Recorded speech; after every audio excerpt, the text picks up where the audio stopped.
Today I'm going to be talking about the moment that usually changed the sports genre forever. Because this moment is quite literally the opposite of almost everything the sports genre used to stand on before, as so is the series of Blue Lock in general. So, if you guys like this type of content, please make sure to like and subscribe, and let's get right into this. Obviously, the event that I'm talking about at this current moment is the event in the U20 game where Rin finally goes Berserker mode. Now listen, I'm not talking about his entire Berserker stage, or even when he missed a shot, or when he went one-to-one with his brother. No, the scene I'm going to be talking about is a particular scene where he literally goes into Berserker mode. Anyways, to give you guys more context, I'm going to summarize what exactly led up, what are the factors to all this happening, and yeah, we're going to see how Kaneshiro was able to build up one of the most genre-defining moments in sports anime. As we know, Rin's character from the start of Blue Lock has been introduced to be damn near the strongest character in Blue Lock, and it's by quite a margin as well. To the point where we had Shido, the number 2 of Blue Lock, had to team up with Rin's older brother, who's meant to be way better than all of Blue Lock, just to take him and all the rest of the Blue Lockers down. But mainly, it's because Rin is just too OP at this point. He's undoubtedly the number 1 of Blue Lock. So, going into the U20 match, we are already thinking that Rin is going to dominate like usual, and these Japan defenders cannot hold him. And turns out we were correct. In the beginning of the game, Sai Itoshi ends up scoring, but then Rin gets through on goal, and he tries doing the exact same thing that his brother did, and ends up failing. Nonetheless, though, by the end of the first half, Rin is still dominating and manages to score a magnificent trivela shot into the top left corner of the net with the other team's best defender guarding him. So at this point, Rin's doing really good. Then we get his backstory. After getting Rin's backstory, we find out how much this match actually means to him, because yes, we always knew that since his character was introduced, he wanted to beat his brother, and that's one of the only things he ever wanted to do. But now it's becoming more apparent why he wants to be his brother, and we're getting the context of why this is so important. This is going to be important later on, but for right now, I'm going to be talking about the game.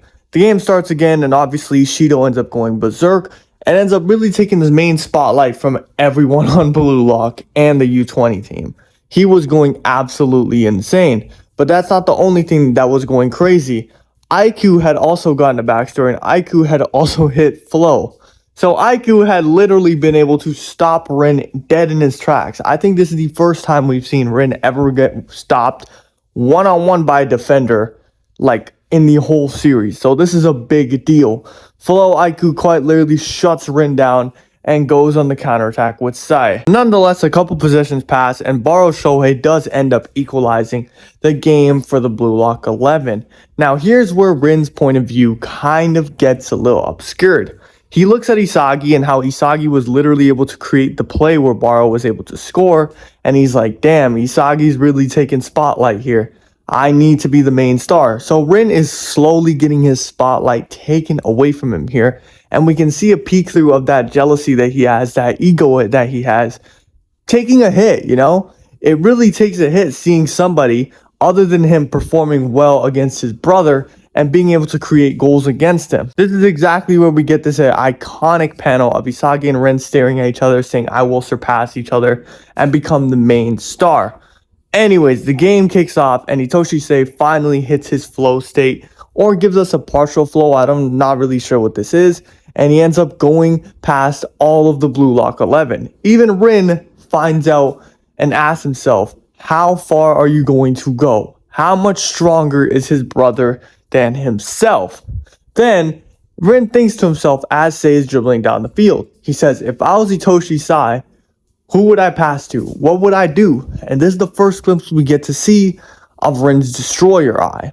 Anyways, Sai ends up dribbling past another couple people, making the pass, and it's going to Shido in the air, who's about to volley the ball into the back of the net, where instead Rin gets there first, heads the ball away, and catches a kick to his head. Yeah, pretty brutal, I'm not gonna lie. Either way, Blue Lock 11 go on attack from here with Isagi and Batra Korn sitting at attack, where Batra ends up dribbling past the entire U20 team and just barely missing, which really does hurt the Blue Lock 11 a lot. But they say, all right, whatever, we need to get back. Now, this is the next possession where Sei is still, again, dribbled past literally everybody. Almost nobody can stop this guy. And he finally gives the ball off to Aiku so he can finish for the last goal of the game. But Rin ends up intercepting that too and forcing a corner. So as you can see, in the beginning of the game, Rin was really dominant, being able to score almost at will. He had 2 chances in front of the net. One chance he absolutely demolished Aiku, and the other chance he could have scored again, but he didn't take his chance. So Rin was playing great and was obviously the main star of the Blue Lock 11 in the first half. But as soon as Shido came on and Isagi started catching a little bit of a rhythm, it seemed like he started losing that spot as the main star as more people started to gain it, like Bachira making runs and other people like that. All of this has been weighing on Rin's mental state this entire time. And he's really wondering, as Sai kicks this corner, he said, okay, I have to stop this guy. This game is for me to prove that I'm better than him, nobody else. So we get a glimpse that Rin is quite literally viewing this U20 match as just him versus Sai. Nobody else really matters at all. It's just him and Sei. This match is just for him to beat his brother, not Isagi to beat his brother, not for Blue Lock to beat his brother. It's just for him to beat his brother. So he won't be satisfied if anyone else does it except for him. This is where you losing the spotlight in this game really weighs on to him as Sai plays the corner and Rin, who's been an amazing reader of plays since we've seen him enter the story. Since the second selection, Rin's been able to read plays like they're nothing. He's always had better eyes than Isagi up until this point. But for a brief moment, Rin guessed wrong. The ball he thinks is going to Aiku for a header, but the ball flies right past him to an open Shido in front of the net who's about to finish the game. Luckily though, Isagi Yoichi is there and ends up finishing it, which actually defeats Rin.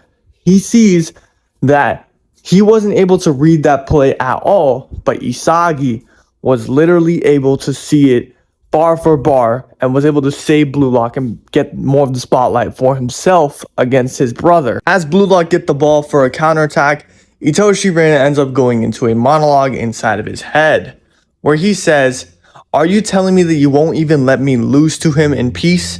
I just wanted to fight alone, but Isagi, no Blue Lock, they keep biting back at my football.